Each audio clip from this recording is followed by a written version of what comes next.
Looks like whoever replaced your axle or something before in the front, they forgot to tighten the bolts all the way on a differential,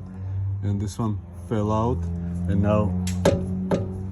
this is grinding against this and it's making crazy noises.